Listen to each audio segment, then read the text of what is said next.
ha llevado a presentar su verdad bíblica desde Europa, Estados Unidos, Centro y Suramérica. Le pedimos a nuestro Dios que en este momento pueda utilizarlo con palabras de vida para vida eterna. Adelante, Alberto. Bendiciones.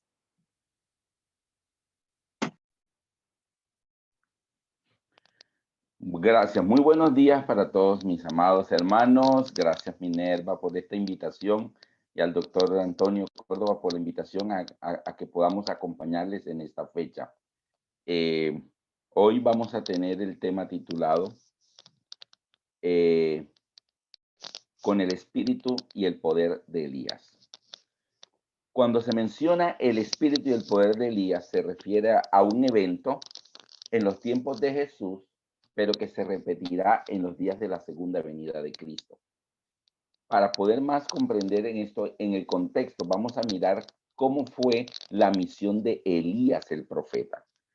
El profeta Elías era de Israel, pero vivió en una época en que el pueblo de Dios no estaba caminando en la fe de Dios. Es decir, había una desviación nacional de los preceptos divinos. Entonces es importante que veamos en qué contexto es que Dios llama a Elías para cumplir una misión específica, para poder comprender qué es lo que el pueblo de Dios del tiempo del fin tenemos que hacer en una situación más o menos parecida. En Primera de Reyes 16, capítulo 16, versículo 30 en adelante, menciona una extraña combinación.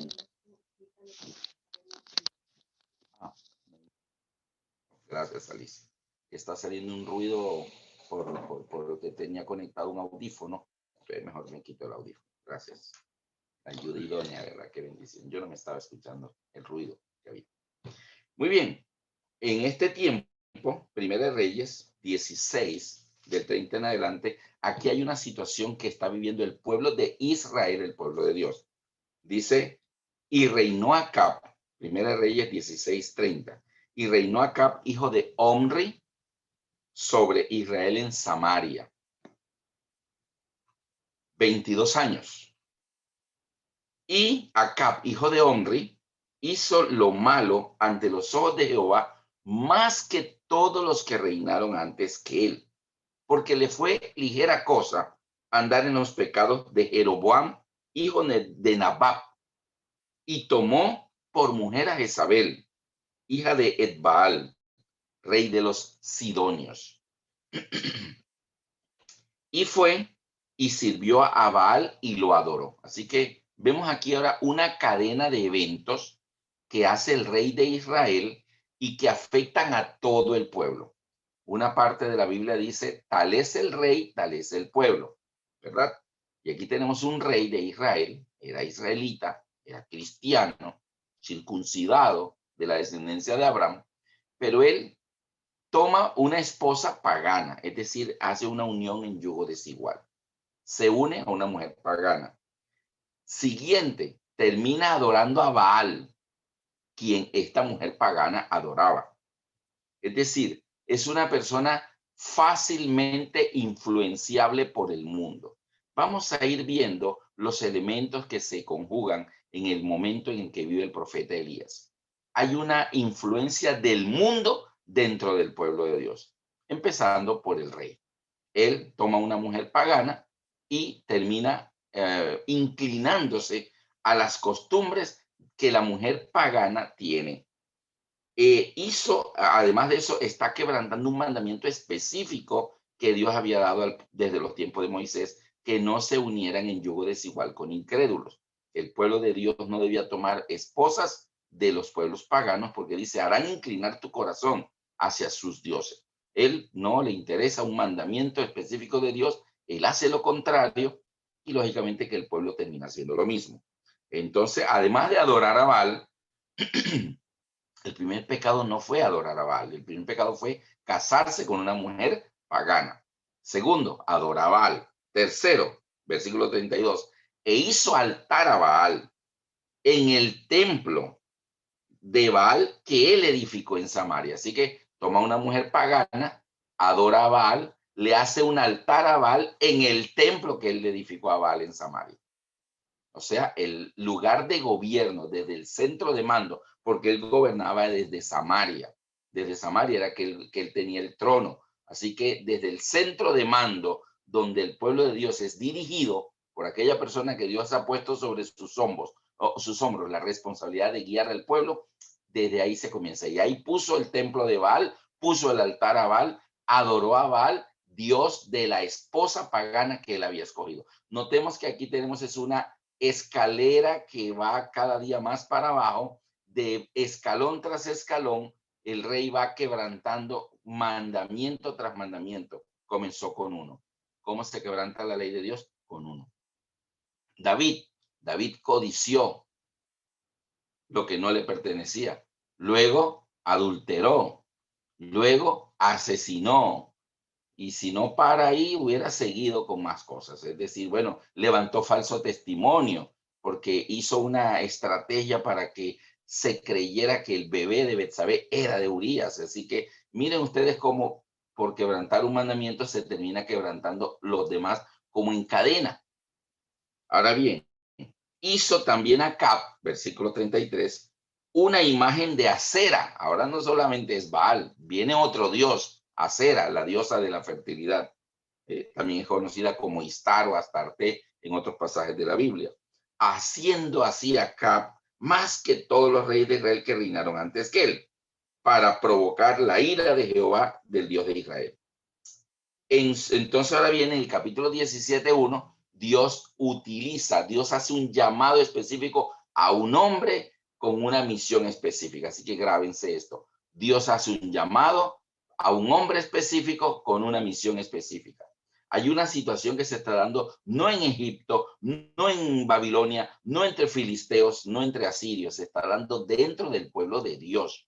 Es decir, Satanás ha penetrado las filas del pueblo de Dios con las costumbres paganas, las ha infiltrado dentro del pueblo de Dios. Los mandamientos de Dios quedan en el olvido y desde el dirigente para abajo, desde el rey de Acab, ¿verdad? Y él infiltra dentro de la cúpula de la dirigencia del pueblo de Dios una persona que no era el pueblo de Dios, pero estaba allí con un alto cargo y esta mujer pagana aprovecha la autoridad de ser la esposa del rey para hacer barbaridades. Bueno, entonces el capítulo 17:1 de Primera de Reyes dice, entonces Elías Tisbita, que era de los moradores de Galat, dijo a Acab, aquí tenemos una persona que viene, él no era de Jerusalén, él no era de Samaria, él no era de la gran ciudad, él venía de abajo, él venía de lejos, es decir, no era una persona de orígenes, digamos, de orígenes reconocidos, ¿verdad? Era de los moradores de Galat.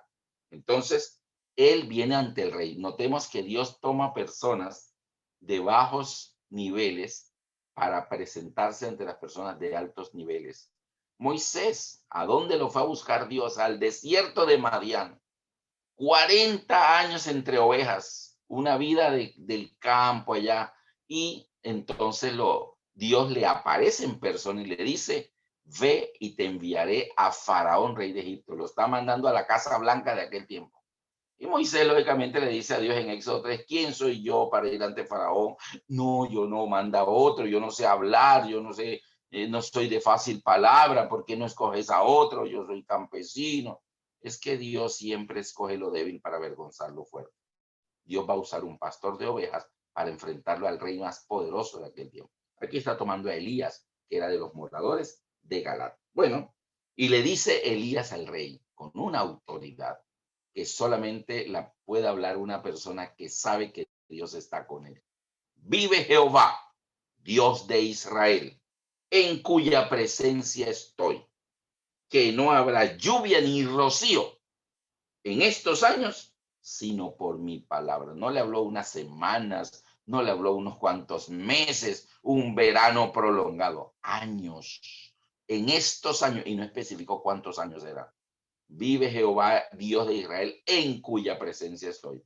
Quiero que vayan grabando que Elías esa frase, él siempre la decía cuando iba a hablar, cuando iba a decir algo, cuando iba a hacer algo, él decía, estoy delante de Dios.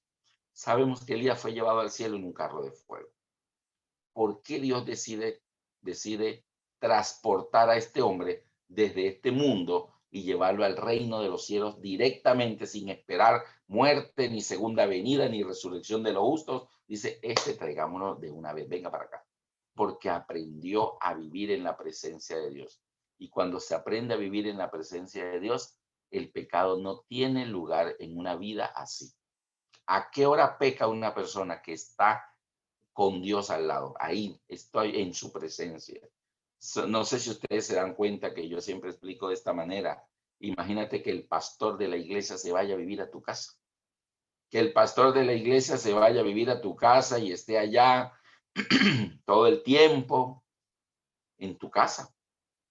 Y sabemos que cuando llega un pastor por una campaña evangelística, algo, y se hospeda en el hogar de muchos hermanos que abren las puertas de sus hogares en amable hospitalidad, esa vida de ese hogar durante esa semana que el pastor está allí es una vida de armonía, la comida es vegetaria, hasta a veces hasta cambian el régimen de la comida y toda esa cosa, pero cuando el pastor se vuelve a lo anterior y todas esas cosas. ¿Cómo serían discusiones familiares sabiendo que el pastor está en la habitación que está allí nomás? Bueno, pues no es el pastor el que está viviendo en tu casa, es Jehová. Porque Cristo dijo, he aquí yo estoy con vosotros todos los días hasta el fin del mundo. Entonces, ya sabes. Entonces Elías llegó a considerar, a tener un nivel de conciencia de que cuando pecamos, cuando miramos para todos lados y vemos que no hay nadie. Dice que Moisés miró a todos lados, como vio que no venía nadie, ¡pum!, mató al egipcio. Pero si hubiera estado mucha gente allí, no lo mata. Dice, no, me van a ver, van a saber que soy yo, ¿verdad? Cuando David adulteró con Betsabé, que no había nadie, que no haya nadie por ahí de testigo. Entonces, pero si hay un testigo invisible y es nada menos que Dios, entonces Elías llegó a vivir de una manera, tuvo una vida práctica de una manera que dejó de pecar. Así, sencillamente, ya no pecaba. Y entonces el Señor dijo, Él está listo para vivir con nosotros. Y mandó un vehículo celestial para ser transportado. ¿Ok? Así que no hay lluvia ni rocío hasta que yo diga, en estos años, dio media vuelta y se fue. Pues nadie le puso cuidado. Ay, como este señor, el profeta ese ya viene aquí a amenazar. Pero comenzaron a pasar los días, la semana, los meses, y no había lluvia, y el pasto se comenzó a secar, y los pozos se comenzaron a ir disminuyendo su caudal y todo, y los arroyos comenzaron a dejar de correr, y nada de lluvia, y el pronóstico del tiempo es que no hay lluvia, y ese cielo azul, ni una nubecita por allí, calor, calor, calor, y ya no había casi agua, y comenzaron a pasar 1 año, 2 años, 3 años y medio. Ahora bien, Elías le toca enfrentar una apostasía nacional. Cuando él después de un tiempo se encuentra, bueno, la mujer apóstata, Jezabel, dice Primera de Reyes 18, que ella destruía a los profetas de Jehová. Ella trata de implantar la religión de Sidón en Israel, la religión idólatra, Baal y Acera. Y dice aquí en el versículo 4 de Primera de Reyes 18:4, porque cuando Jezabel destruía a los profetas de Jehová, había más profetas en Israel y ellos levantaban su voz, así dice Jehová, Dios de Israel, esto no está bien, abandonen los ídolos. La reina pagana que estaba en el trono, en un alto cargo, porque el rey la había puesto allí, dice que ella ordenó la muerte de los profetas de Jehová y comenzó a hacer una persecución a todos aquellos que se oponían a sus designios. Porque cuando Jezabel, versículo 4, Primera Reyes 18:4, porque cuando Jezabel destruía a los profetas de Jehová, Abdías tomó a 100 profetas y los escondió de 50 en 50 en cuevas y los sustentó con pan y agua. Ahora los profetas de Jehová no solo no deben decir nada, estar calladitos porque su vida peligra si ellos levantan la voz para reprender el pecado del pueblo, que ahora no solo era el rey y la reina, sino los súbditos del reino y todo el pueblo en la gran apostasía. ¿Cómo lo sabemos? Porque cuando Elías se encuentra con el rey Abdías, el rey Acab, después de 3 años y medio, le dice Dice en Primera de Reyes 18, 17. Cuando Acab vio a Elías, le dijo, ¿eres tú el que turbas a Israel? Ahora aquí viene un elemento. Elías estaba turbando a Israel, o sea, lo estás molestando, lo estás intimidando. Tú vienes aquí a dañar la armonía. Lo que pasa es que el rey Acab le está diciendo a Elías, Dios había puesto una verdad en Israel desde los tiempos de Moisés. Jezabel viene y quita esa verdad y pone todo al revés. Y cuando todo está al revés, viene el profeta Elías a decir, así no es para el otro lado. Entonces, lógicamente, hay una armonía, pero es una armonía de paganismo, una armonía de pecado, una armonía de abandono de los mandamientos de Dios. Entonces, todo era armonía en apostasía. Y los que protestaban, pues, los mataban. Entonces, nadie protestaba, todo estaba en paz. Así están los corazones de personas que no conocen la verdad y hacen todo lo malo, pero ellos no saben que está malo. Entonces tienen una vida en armonía. El problema es que les llegue el evangelio. Y cuando llega alguien tocando la puerta y les comienza a abrir la Biblia, a mostrar, ya se acaba esa paz donde él se iba para el trabajo todos los sábados a las 8 de la mañana, hasta las 2:30 de la tarde. Y entonces ahora esa paz ya no está porque alguien le dijo, es el día del Señor. Ay, pero no era el domingo, no es el sábado. Mira, aquí está. Ay, pero todavía se dio que es el domingo. No, mira, aquí dice Éxodo 20. Mira, y le muestra todos los textos. Y entonces la persona comienza porque ahora esa armonía que tenía de paganismo, que él no sabía nada, ahora le mostraron la Biblia. Y la persona comienza con esa lucha interior, ya no está la paz. Por eso Jesús dijo, no penséis que yo he venido a la tierra a traer paz. Yo no he venido a traer paz, yo he venido a traer espada. Yo he venido a poner el padre contra el hijo, el suegro contra la nuera y todo. Y está explicando allí porque cuando en un mundo de oscuridad, cuando la luz llega, rompe la armonía. Pero el rey Acab le dice a Elías, ¿eres tú el que turbas a Israel? O sea, yo tengo un mundo de total oscuridad y tú vienes a meter la luz, a dañarme la armonía que yo tengo. O tal vez le dijo, tú vienes a dañarme la armonía de mandamientos de hombre que yo he implantado y vienes tú con los mandamientos de Dios a dañarme la armonía que yo tengo. O sea, al pueblo de Dios se le acusa de dañar la armonía del mundo. Yo recuerdo mi primer trabajo. Estaba todavía yo bueno, había terminado el bachillerato, justo terminando el bachillerato en ese diciembre que me gradué, había hecho un curso de computadoras, cuando las computadoras apenas comenzaban. Y esa empresa donde se hizo el curso, donde hicimos el curso, nos llamaron a trabajar a mí, un compañero y a mí, que la empresa, no sé, por las notas que hemos sacado, dice, van a escoger a 2 de ustedes para que trabajen, y no me escogieron a mí y a otra persona. Entonces yo dije, bueno, voy a aprovechar este año, trabajo aquí, ahorro dinero para irme a la universidad luego. Y entonces comencé a trabajar, pero yo de entrada ya le dije al jefe, yo no me había ni siquiera bautizado, yo estaba recibiendo estudios bíblicos desde noviembre y ya para finales de diciembre me llaman a trabajar y yo le dije al jefe, yo le trabajo Navidad, Año Nuevo, Día de las Madres, Día de la Independencia, 25 de diciembre, le trabajo 1 de enero, le trabajo los carnavales, la Semana Santa, le trabajo todo lo que usted quiera, lo único que no sea sábado. Sábado no puedo venir. De resto, pues, y el jefe dijo, ok, está bien, no pasa nada.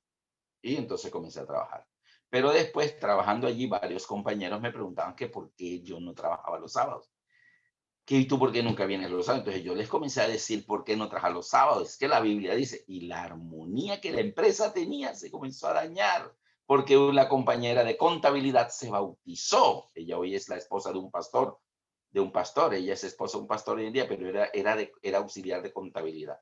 Y entonces ella también se bautizó y le fue a pedir el jefe el sábado. Y ella le contó a otra persona y esa persona ya también comenzó a visitar la iglesia y también fue a pedir el sábado. Y el jefe me llamó a la gerencia y me dijo, ven acá, Alberto, tú cuando yo te llamé a trabajar, tú me dijiste del sábado, yo te lo di a ti, pero no me vengas a dañar toda la empresa. No me vengas aquí ahora a revolver a todo el mundo. Yo te doy el sábado a ti porque fueron las condiciones que tú me pusiste desde el comienzo, pero esta muchacha, ella desde que comenzó, ella toda la vida aquí ha trabajado en sábado y ahora viene con el cuento del sábado y no me vengas a dañar, así, esa fue la palabra que usó mi jefe, y un hombre muy brillante, un hombre, ¿para qué? Una persona inclusive muy amable, pero cuando se trató de la armonía que él tenía en la empresa, me dijo, no me vengas, no le cuentes eso a más nadie, hazme el favor, no me dañe, yo ahora todo el mundo me viene a pedir el sábado, o sea, me estaba diciendo lo mismo que el rey Acab le estaba diciendo a Elías, tú vienes a turbar. Pero Elías le dijo al rey, no, yo no, dice el 18, y respondió, no, yo no he turbado a Israel, sino tú y la casa de tu padre, dejando los mandamientos de Jehová y siguiendo a los Baales. O sea, Dios puso una armonía en Israel, pero vino el paganismo y lo volteó todo. Y en ese mundo que está al revés, cuando los hijos de Dios llegamos con la luz, entonces pareciera que nosotros vimos a revolver la cosa. Otra persona, una familia se bautizó, la señora, y de los 3 hijos se bautizaron 2. Y el esposo dijo, viniste tú a dañar mi hogar. Mi hogar estaba bien hasta que llegaste tú, ahora mi esposa se metió en eso. Y él acusaba, pero él era muy mujeriego, tenía mujeres por la calle, pues el que estaba dañando era él, pero me estaba echando la culpa a mí, porque yo le había dado el evangelio a estas personas y ellos habían decidido bautizarse. Y eso hace ya tal vez unos 26 años, 28 años, que están ellos en el evangelio, firmes en la fe, líderes en la iglesia. Entonces, ¿eres tú el que turbas a Israel? No, yo no turbo a Israel. Tú turbas a Israel. Tú y la casa de tu padre han dejado los mandamientos de Jehová siguiendo a los Baales. Entonces, el mensaje de Elías es directamente, y no le da temor decirle a la autoridad con mucha amabilidad que las cosas están mal. ¿A qué viene Elías? ¿A qué lo manda Dios a Elías? Vamos a leerlo en el capítulo 18, versículo 30. Versículo 30. Primera Reyes 18:30. Entonces dijo Elías a todo el pueblo, acercaos a mí. El mensaje de Elías es un llamado a acercarse. Acérquense a mí. El único en que estaba cerca de Dios era Elías. Y cuando Elías le dice al pueblo que se acerquen a él, por él estar cerca de Dios, está llamando a la gente a acercarse a Dios. Acercaos a mí. Y todo el pueblo se le acercó y arregló el altar de Jehová que estaba arruinado. La verdad de Dios arruinada, la verdad de Dios deteriorada, la verdad de Dios malograda, mal presentada. En todo un altar lleno de telarañas, las piedras caídas, estaba partido, abandonado y tal vez sucio, lleno de hojas secas, así que Elías tuvo que limpiar y se puso a arreglar el altar de Jehová que estaba arruinado. ¿Y por qué? No lo usaban. Habían dejado de usar el altar de Jehová porque estaban usando los altares de Baal y de Acera, ¿verdad? Jezabel además había traído 450 profetas de Baal y 400 profetas de Acera que comían en la mesa de Jezabel. Así que tenemos a la religión falsa comiendo a mesa llena, en abundancia y con un presupuesto que nunca faltaba el dinero. Era la mesa de Jezabel. ¿Y quién ponía el dinero? ¿Quién ponía los víveres en la mesa de Jezabel? Pues el rey. El rey. Así que ellos no tenían dificultad de lo que comían a diario porque tenían aseguradas sus alimentos. Pero habían cuevas donde habían 100 profetas de Jehová escondidos por su vida, temiendo por su vida y alimentados a pan y agua a escondidas. Comían y no sabían cuándo les iban a volver a traer porque la persona que les traía también estaba arriesgando su vida. Así que muchas veces el remanente del Señor enfrenta dificultades económicas, dificultades de sustento, mientras que las personas que a veces no están en el camino verdadero, usted ve que tienen todo en abundancia y dice, y viene la pregunta, pero ¿por qué si yo soy tu hijo Dios, por qué estoy así, aquel que no es tuyo, mira cómo está de bien? Porque es que este mundo está al revés y quien lo domina es Satanás. Acuérdate que Satanás le ofreció al propio Jesús en Lucas 4, versículo 4 al 6, le dijo, le mostró todos los reinos de este mundo y la gloria de ellos. Y le dijo, todo esto te daré. ¿Qué le va a dar? Los reinos y la gloria de ellos. Todo esto te daré si postrado me adoras, porque a mí me ha sido entregado y a quien quiero se lo doy. Si tú postrado me adoras, todo esto será tuyo. Y le está diciendo eso a un Jesús que lleva 40 días sin comer y ya tenía hambre. Así que tenemos el mismo cuadro, el mismo cuadro. El Hijo de Dios en una necesidad muy, muy grande del sustento. Y el príncipe de este mundo teniendo abundancia. Pero Jesús dijo, yo no me voy a vender por panes, por alimento que tú me das a decir, ¿verdad? Que arrodillándome ante ti es que voy a tener. No, yo espero en Dios. Y lo reprendió, le sacó la escritura, escrito está, Satanás, solamente a tu Dios adorarás y solo le servirás. Lo venció con la escritura, el enemigo se fue. Y si ustedes leen el último versículo de la tentación en el desierto, dice, y vinieron ángeles y le servían. Así que Jesús terminó comiendo buen pan, pero el del cielo, porque ángeles descendieron donde estaba Jesús y le servían. ¿Qué cree que le servían si tenía 40 días sin comer? ¿Cómo le sirvieron? Aquí le dieron agua, le dieron comida, le dieron pan, le dieron todo, pero traído del cielo. Así que Jesús no se vendió con la propuesta de Satanás, porque él sabe que a él lo sostiene Dios. Y después que Satanás huyó de ahí, descendieron ángeles al lado de Jesús, le trajeron alimento del cielo. Bueno, entonces aquí tenemos la situación de Elías en este tiempo, enfrentando una adversidad nacional y con un mensaje, volveos a Dios. Él le pregunta al pueblo de Israel, mira cuál es la misión de Elías, porque ahorita cuando Minerva nos leyó Lucas 1:17, tenemos que hay alguien que vendrá a este mundo e irá con el espíritu y el poder de Elías, pero no podemos entender esta misión si primero no entendemos lo que le pasó con Elías. Bueno, entonces tenemos que aquí que Elías le dice al pueblo en Primera de Reyes 18:21. Elías le dijo a todo el pueblo, ¿hasta cuándo claudicaréis entre dos pensamientos? Claudicar entre dos pensamientos, o sea, frío o caliente. O sea, dos cosas. Si Jehová es Dios, seguidle. Y si es Baal, pues vayan en pos de él. Pero decídanse. Y el pueblo no respondió palabra. Tenemos a un pueblo de Israel que no pudo contestar una sencilla pregunta. ¿Quién es el verdadero Dios? ¿Es Baal? Pues vayan con él. Y si es Jehová, pues vayan con él. Pero no estén allí en dos aguas. Se parece el mensaje a la Odisea. Tibio, es tibio, ni allá ni acá. Entonces, igual, Elías viene a reprender a un pueblo cuando está en la tibieza, al pueblo de Dios. Ahora bien, nos vamos a este Elías fue transportado por Dios en un carro de fuego al cielo. Luego tenemos que en Lucas 1:17, cuando se habla de Juan Bautista, ¿verdad? Las profecías decían, antes que venga el Mesías, tiene que venir Elías. Estaba anunciado que Elías vendría antes del Mesías.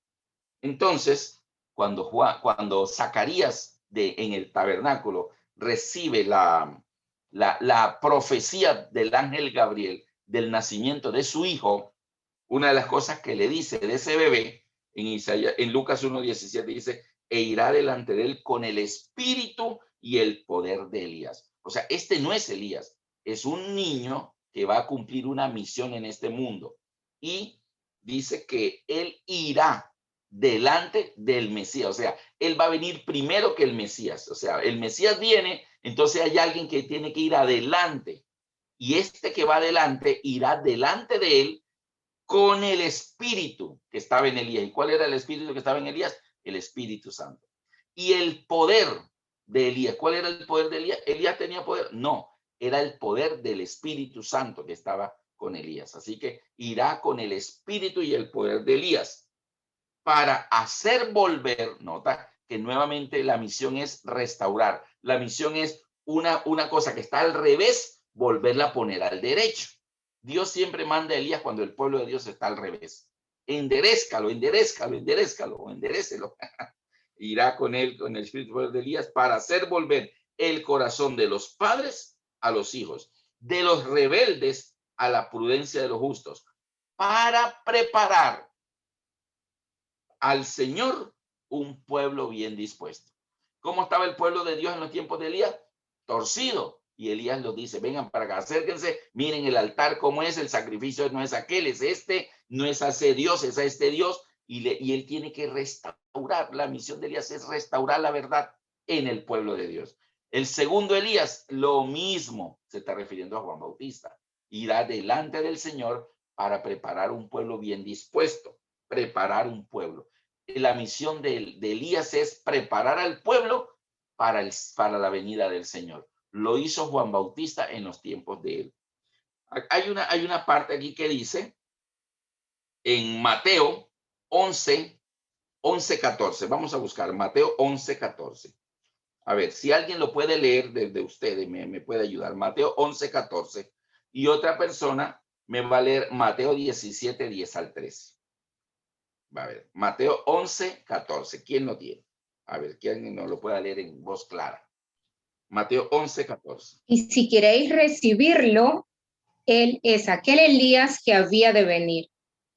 Muy bien. Se estaba refiriendo a Juan Bautista, ¿verdad?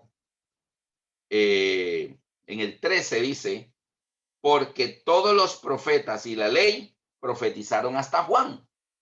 Ese Juan es Juan Bautista. Y si queréis recibirlo, él es aquel Elías que había de venir. Gracias, Minerva. Y el versículo en Mateo 17:10 al 13.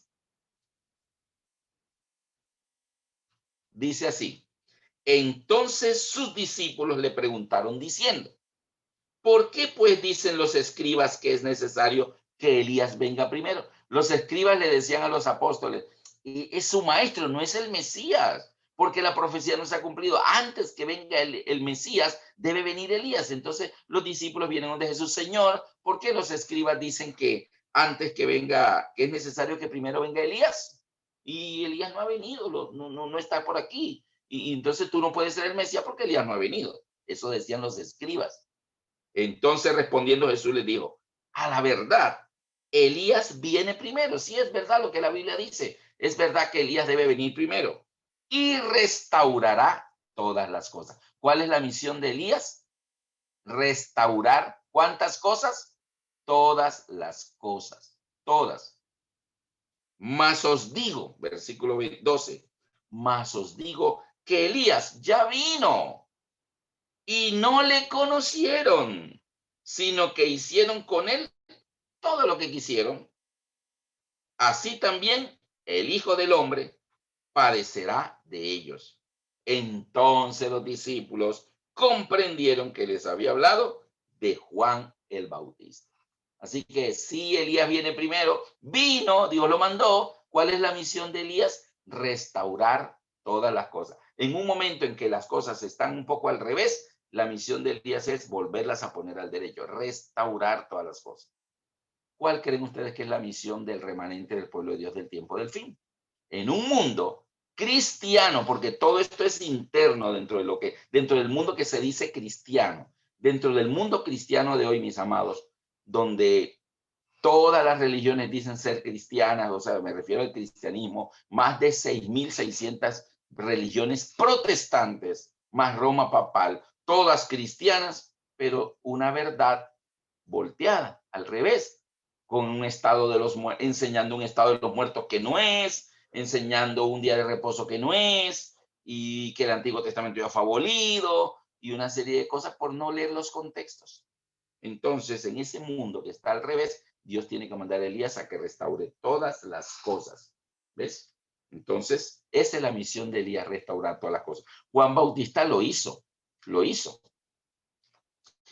Bien claro, él dijo, yo solo soy una voz que clama en el desierto, pero después de mí, yo no soy el Cristo, yo los bautizo a ustedes solo en agua, pero después de mí viene otro más poderoso que yo, del cual yo no soy digno de soltar la correa de su calzado, el cual era antes de mí, él los bautizará en Espíritu Santo y fuego. El mensaje de Elías no señala a él mismo, señala a Dios. Juan Bautista no se señalaba a sí mismo, señalaba a Cristo. Es más, cuando los discípulos de Juan Bautista fueron a preguntarle a Jesús, Juan desde la cárcel te manda a preguntar que si tú eres el que estamos esperando o esperamos a otro. Y Jesús le dijo, pues miren y díganle lo que ven aquí. Y entonces ellos regresaron y dijeron, mira, Juan, sanan los enfermos, los paralíticos caminan, los demonios salen, los ciegos ven, los cojos caminan, los leprosos son sanados. Entonces Juan le dice a sus discípulos, eran dos, vayan con él, síganlo a él. Y ellos le dijeron, no, Juan, pero no te podemos dejar aquí en este calabozo encerrado solo.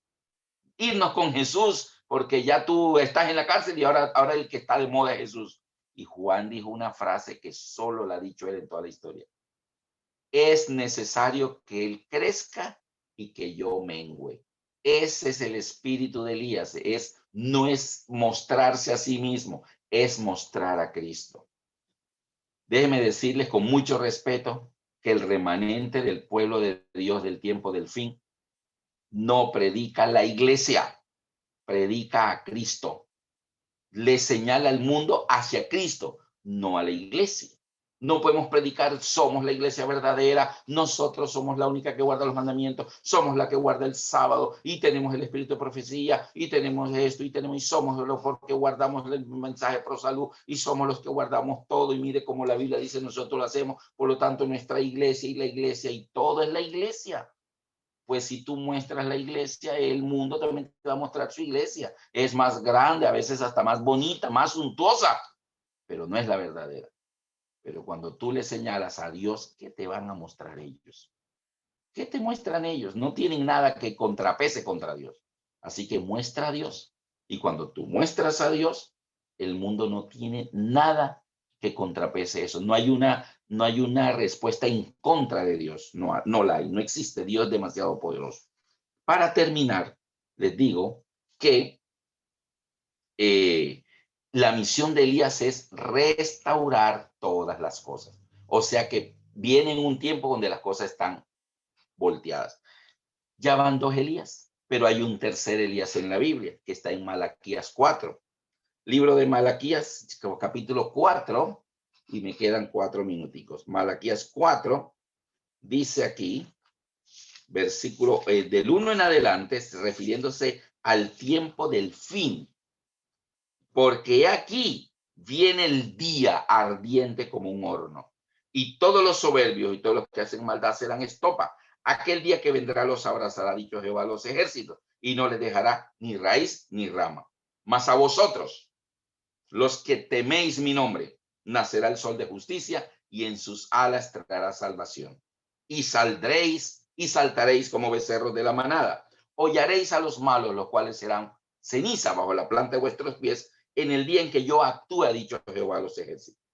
Acordaos de la ley de Moisés, mi siervo, la cual encargué en Horeb, ordenanzas y leyes para todo Israel.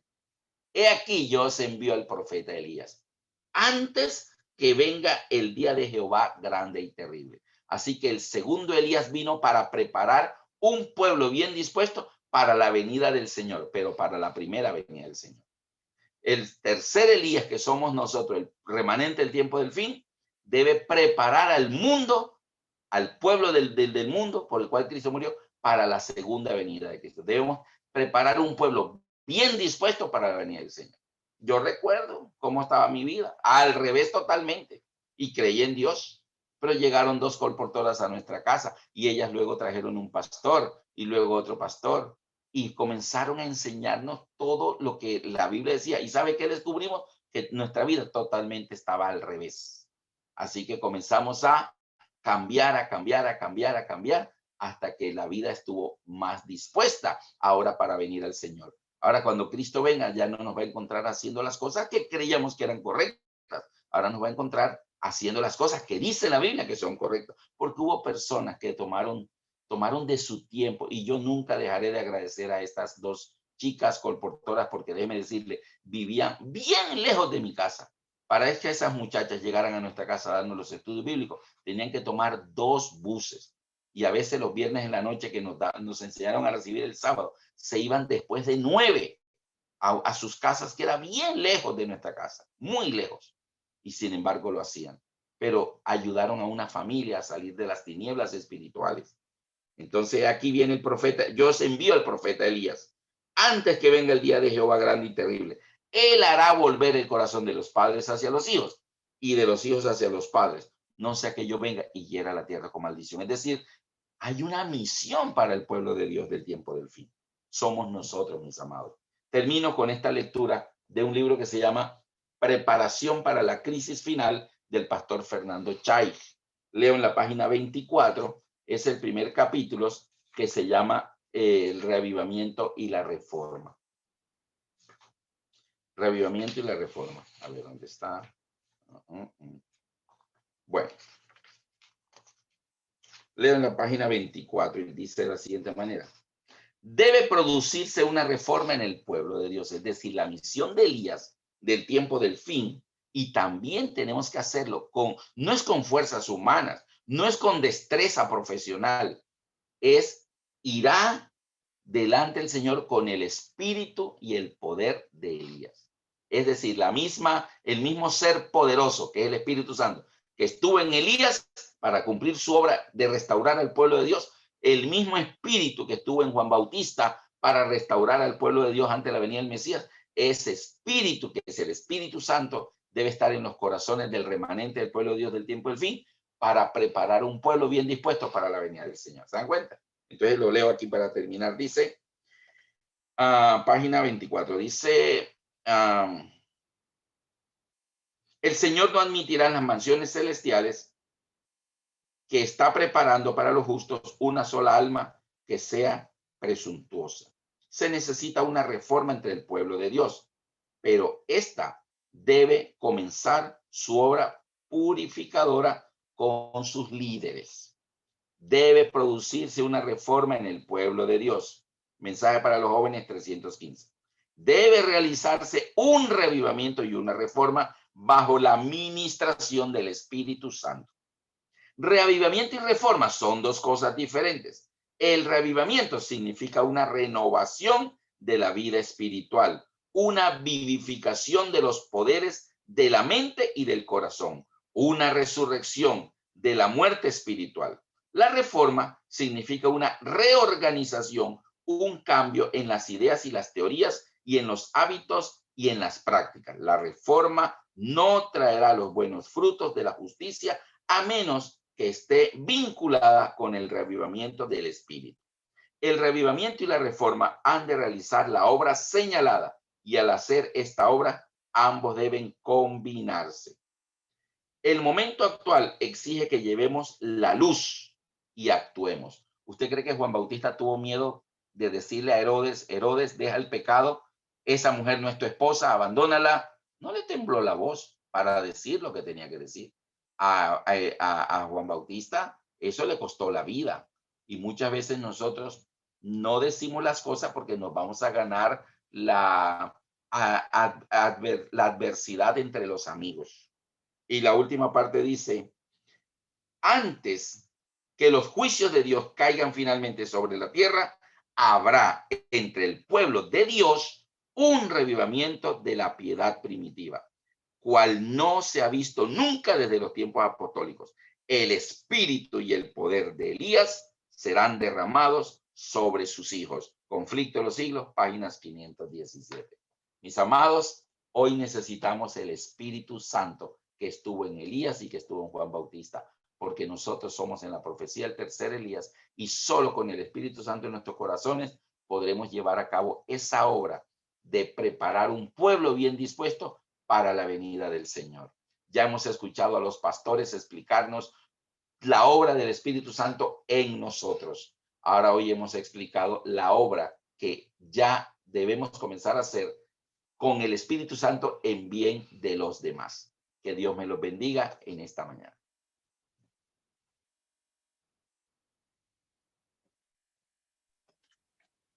Gracias, Alberto. Gracias también damos a nuestro Dios porque ha abierto nuestra mente a la verdad. Que cada uno de nosotros permitamos a nuestro Señor, a nuestro Consolador, restaure nuestras vidas. Alberto, por favor, si nos despides en oración. Oremos. Misericordioso Dios que estás en los cielos, gracias, Padre, por habernos permitido en esta mañana reunirnos en tu santo nombre en estas primeras horas del amanecer. Gracias por cada amigo que hoy se levantó para estar aquí, Señor, con nosotros. Gracias porque tú nos has dado hoy una vez más tu Espíritu Santo para poder compartir el mensaje de tu palabra. Señor, rogamos que tu Espíritu haga su obra en nuestros corazones y en nuestra mente. Ayúdanos a nacer de nuevo. Ayúdanos a ser nuevas criaturas en Cristo Jesús. Ayúdanos para que las cosas viejas queden atrás y todas sean hechas nuevas. Pero también, Señor, ayúdanos ahora a ayudar a otros para que también sean restaurados y preparar a otros para la venida del Señor. Señor, guárdanos. Hoy enfrentamos un mundo que está en una igual apostasía que la que estaba el pueblo de Israel en los tiempos de Elías y al pueblo de Israel en los tiempos de Juan Bautista. Pero hoy es la definitiva. Hoy es la preparación para la venida del Señor, para la vida eterna. Señor, hay mucho en juego, hay muchas vidas que todavía no han conocido este mensaje de salvación. Danos salud, Señor. Danos fuerzas para poder continuar trabajando por ayudar a aquellos que todavía no te conocen. Danos, Señor, tu Espíritu Santo para que podamos compartir con tu pueblo remanente estas verdades que deben ser restauradas en nuestras vidas. Rogamos, Señor, que abras nuestra mente y nuestros corazones para poder ver y descubrir aquellos altares de nuestros corazones que están arruinados y que debemos restaurar. Señor, ponemos en tus manos cada familia que está aquí presente y que cada uno sepa que tú le abras su mente y su corazón para que pueda descubrir aquellas verdades que han sido abandonadas y que puedan ser restauradas en la vida y en el hogar de cada uno. Prepáranos, Señor, para tu segunda venida, para que ninguno se quede y que ninguna familia llegue al reino de los cielos incompleta.